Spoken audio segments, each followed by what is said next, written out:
Hindi sa pinasasaringan natin si Attorney Claire. Kasi image yan di ba? I-analyze nyo man o hindi. Huwag nyo pong tignan na kami ay Jen Subarjaga at Nelson Luba. Pag in-analyze nyo po, apakalaki ng papel sa pagbaba po ng kanyang approval at saka trust rating. Hindi ho kasi naging ordinary kasi may vice president na biglang tumataas. Yun. Di ba? At saka 2 digits. Oo. Sana kumambyo. Siguro ngayon nakabirit sila nakakinta. Nakakinta. Kasi siyempre talaga 3 taon na, bumibirit na talaga yan. Ibaba yung sa kwarta. Ayun. Kung kinakailangan mag-tresera pa, lagpasan nyo muna yung kwarta. Okay na yung kwarta. Wag. Ako sa tingin ko, Nelson, malaking factor dito ang tagapagsalita ng Pangulo. Di ba? Well, aminin naman natin o hindi. Tama. Sa halip kasi na tagapagpayapa, Yun. tagapagpaliwanag, pasugod dyan Lagi na sa fighting mode po kasi. Paatake. Opo. Kayo na mag-analyze, di ba? Ayun. Kung ayaw nyo makinig, ituloy nyo lang, di ba? Yes. Ano ba gusto mo? Unahin natin yung trust at saka approval rating. Ayan, viral to ngayon. Mukhang ito ang pinag-uusap-usapan niyo sa lahat ng sulok ng ating bansa. Oo. Kasi kalalabas lang din po nito at mukhang kamakailan lang ito ginawa. Yung punto ba ng pagpapalabas nito ay walang sabihin wala kayong tinatimingan. Timing? Oo. Alam ko ano to kasi Abril ngayon, di ba? January, February, March. Ang kinekwenta nila yung first quarter. So first quarter ng taon talaga. Parang tinitingnan nila. So talagang ito ay walang tinatimingan. Timing, di ba? Eleksyon, di ba? Yes. Nagkataon siguro. Well. Ano bang resulta ng, ano bang survey yan? Medyo hindi kagandahan, Narson. Hindi kagandahan po ang resulta ng approval tsaka trust rating ng, 4 o 5 na matataas na opisyal ng ating pamahalaan. Pero siyempre, ang pangunahing tampok lagi dyan, yung first 2, Pangulo at ang pangalawang Pangulo. Narson. Sapagkat ngayon po, ang Pangulong Bongbong Marcos, batay po sa inilabas na trust at saka approval rating ng Pangulong Bongbong Marcos, ito po ay isinagawa ng Pulse Asia. Bayan Survey, March 23 hanggang 29. Yun, patapos nga yung first quarter. Ano ito? Nangyari na ba yung pagpulong? March 11 kinulo. Ayaw nga pala, March 11 nga pala. March 11 ba? April 11? March 11? Ano ba pesa ngayon? April pa lang ngayon April 16 na ngayon April 16 pa lang. Nga pala. Isang buwan na nga pala nakalipas. Isang buwan na, nag-ano na nga sila, celebration na nga sila ng celebration. Hindi pala celebration. Ginunitan na nila yung unang buwan So itong survey na ito, naganap na. Ang nangyari sa dating Pangulong Rodrigo Duterte na siya ay dinala sa The Hague. Alam niyo po mga kababayan, lumalabas po sa survey 25% ng mga Pilipino ang nagbigay po ng pag-aproba sa mga ginawa ng Pangulong Bongbong Marcos. Ibig sabihin, 1/4 na lang. Kasi noong mga unang taon niya dyan, ang tataas, di ba? Yes. Lagpas 50 nabawasan na. Pero, tulong para alaga ang puso, resistensya, mata at buong katawan. Centrum Advance. Tama ba itong Teka lang tinitingnan ko yung comparison pinaka-mabuti, ipakita na lang natin yung table of contents. Table of contents. Kasi dito, mahirapan tayong i-analyze. Approval rating ni Pangulong Bongbong, 25. Approval rating ni BP Inday Sara, 59%. Gusto ko sanang ipag-compare. Meron siyang yung before and after Ngayon ay 25%. Pero saan nang galing yan 25%? Yung nauna dyan? Yes. Parang wala tayong data. Wala Meron lumabas nagsimula yan ng 40 plus Kaya gusto ko nga sana bigyan pansin. Yung pababa ng pababa. Na halos kalahating porsyento po ang nawala sa Pangulong Bongbong. Yun nga, sayang wala itong approval. Ayan 25%, undecided 22%, at ang laki, Nelson, ha, yung kanyang disapproval. Meron din niyang disapproval yung nakaraan na mula doon tumaas kung paano bumaba yung kanyang approval rating, ay tumaas naman yung kanyang disapproval rating. Mga ayaw. Maibig sabihin, tumaas po ang nagkaroon ng disgusto sa kanya. Samantalang si BP Inday Sara, Nelson, ito, 59% po ang kanyang approval rating. Ano ho? Ang undecided, 25%. Ang disapproval ay 16%. Mas maganda nga sana kung may kukumpare natin kasi wala yung comparison Kasi ang approval rating ni BP Inday, kung hindi ko nagkakamali, nag-gain mula doon sa dati niyang baka makita mo dyan sa ating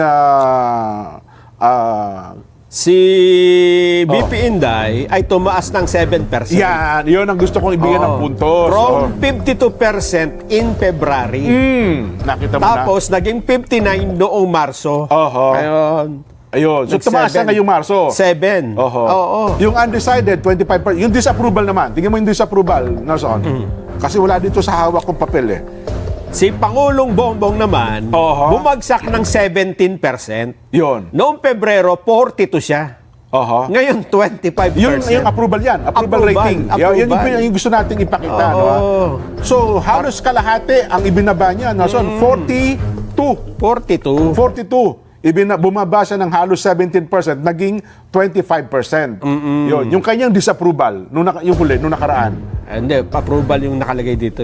Meron alam ko, meron din nakalagay. Ito. Yung disapproval. Ayan. Para may compare natin. Walang comparison.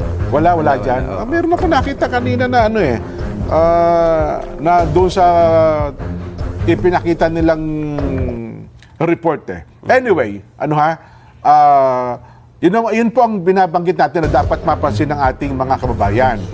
Yun hong approval rating ng Pangulong Bongbong ay bumaba ng 17%. Kaya ito pong March ay naging 25%. At ang kapansin-pansin dito, Jen, pati Senate President bumaba. Ayan. Pati House Speaker bumaba.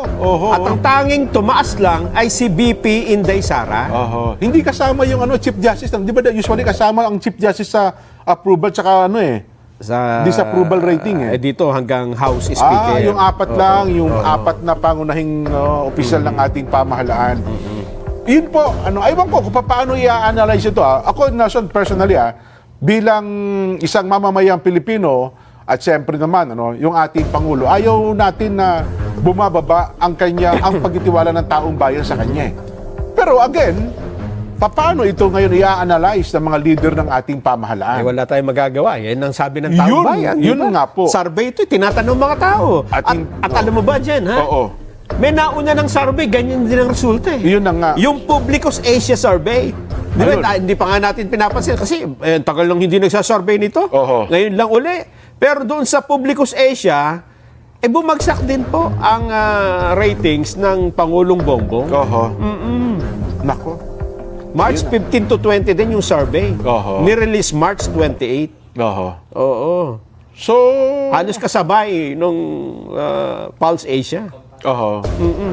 Ayan, naihabol. Sabi ko sa'yo, naihabol yung atin hong comparison. Ayun. Tingnan mo, yung approval rating ng Pangulo mula March 25, February 25, 42. Nung March, naging 25. Yan, opo. Noong nagbago, 17, minus. Sa NCR, ang laki na ibinaba niya sa Metro Manila dyan, NCR nga yung pinakamalaking pagbaba niya, 24 ang points ang ibinaba niya. Samantalang sa Mindanao, 14. Konti na lang kasi dati nang mababa. Dati lang siyang doon 5. Yun yung po approval, 19, naging 5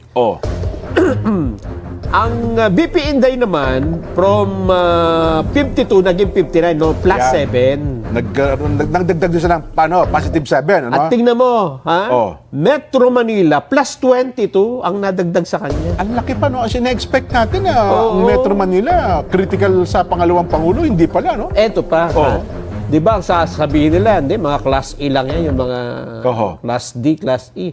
Hindi, tingnan mo yung approval rating ng Vice ABC. President.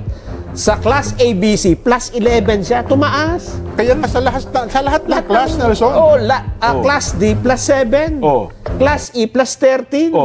At ang Pangulo naman, Bongbong, ABC, negative 9 siya sa ABC. Bawas, sa D, minus 18. Sa E, minus 12. So, yun ang trend talaga. Yun, ang Senate President, ganun din, no? Ang laki din ng ibinagsak. From 47, naging 39, minus 8. Ayan. House Speaker, buti ito, konti lang, minus 3. Pero dati na kasing mababa. From 14, from 17, naging 14. Ayan. Yung undecided, doon na tayo direct sa disapproval. Nagpasa natin yan. Undecided, sabihin walang decision yan. Hindi sila sumagot. Doon sa next table, yung table number 4. Kasi doon naman ipalalabas yung disapproval naman. Okay. Tingnan natin. Yan ang disapproval. Disapproval. Pangulong Bongbong.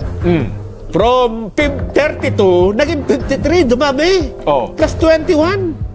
Tumaas ng 21% yung kanyang disapproval rating. At ang isa sa pinakamataas na disapprove sa kanya, Metro Manila na naman. 29%. Plus 29, saka yung, ano ba yung nasa NCR, Luzon. Visayas, plus 29. Grabe. Nadagdagan pa.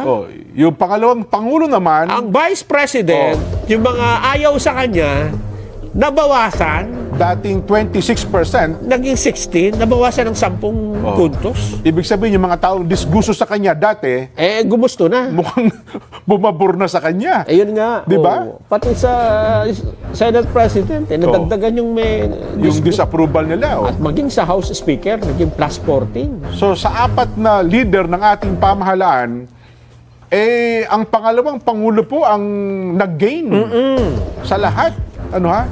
Pero bumaba ang kanyang disapproval. Again, hindi nyo naman siguro masasabing, hindi, kayong dalawa kasi may pinapaboran kayo. Hindi ho. Data po nagsasalita Hindi pa ipabasa nila sa iba. Data po ito kasi, Anong magiging batayan natin? Pinabasa na nila sa iba yan, magiging iba resulta niyan. Ako, again, Nelson, wag ipagkamali ng ating mga kababayan. Tayo bilang isang mamamayang Pilipino, ayaw natin sanang makikita na ang mga leader ng ating pamahalaan, lalo na po ang Pangulo, ay tumataas ang disgusto ng mamamayang Pilipino. Ibig sabihin kasi nun nababawasan ang tiwala ng taong bayan di ba? Pero alam mo dyan, normal sana yan Well, normal tama ka. Kasi talagang... kung titingnan nyo po ang history ng mga presidente, lahat ng naging presidente ng Pilipinas, ang tendency talaga mataas sa simula. Totoo, pababa ng pababa. Bakit sinabi kong ordinary lang yan sana? Hindi ho kasi naging ordinary kasi may vice president na biglang tumataas. Yun. Di ba? At saka 2 digits. Siguro po sa iba, bumababa bahagya. Well, nangyari lang yan, panahon ni dating Pangulong Gloria Macapagal Arroyo. Pero yun naman kasi, 9 years. Bukod sa dating Pangulong Ferdinand Edelin Marcos Sr., Nelson, yun ang talagang 21 years, di ba? Pero pangalawa na may pinakamahabang panunungkulan sa pwesto ay ang dating Pangulong Gloria Macapagal Arroyo na medyo bumabaran. Pero sumunod doon, hindi ho pangkaraniwan yung pagbaba na ikay bumaba bigla ng 2 digits. Malaki. Malaki po ang ibinaba ng Pangulo. Kung sana ay pare-pareho silang bumaba, ayun. Walang sasabihin. Walang normal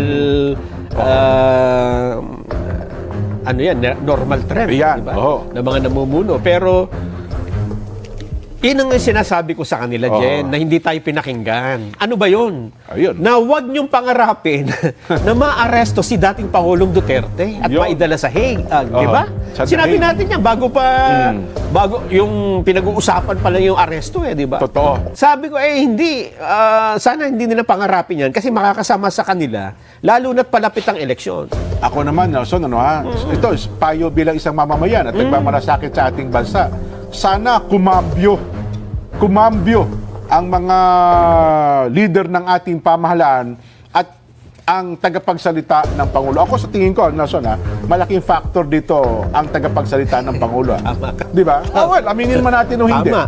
Hindi sa ano pa man, hindi sa pinasasaringan natin si Attorney Claire. Kasi image yan di ba? I-analyze nyo man o hindi. Huwag nyo pong tignan na kami ay Jen Subarjag at Nelson Luba. Pag in-analyze nyo po, apakalaki ng papel ng tagapagsalita ng Pangulo sa pagbaba po ng kanyang approval at saka trust rating. Sa halip kasi na tagapagpayapa, Yun. tagapagpaliwanag, pasugod dyan Lagi na sa fighting mode po kasi. Paatake. Opo. Kayo na mag-analyze, di ba? Ayun. Kung ayaw nyo makinig, ituloy nyo lang, di ba? Tignan natin.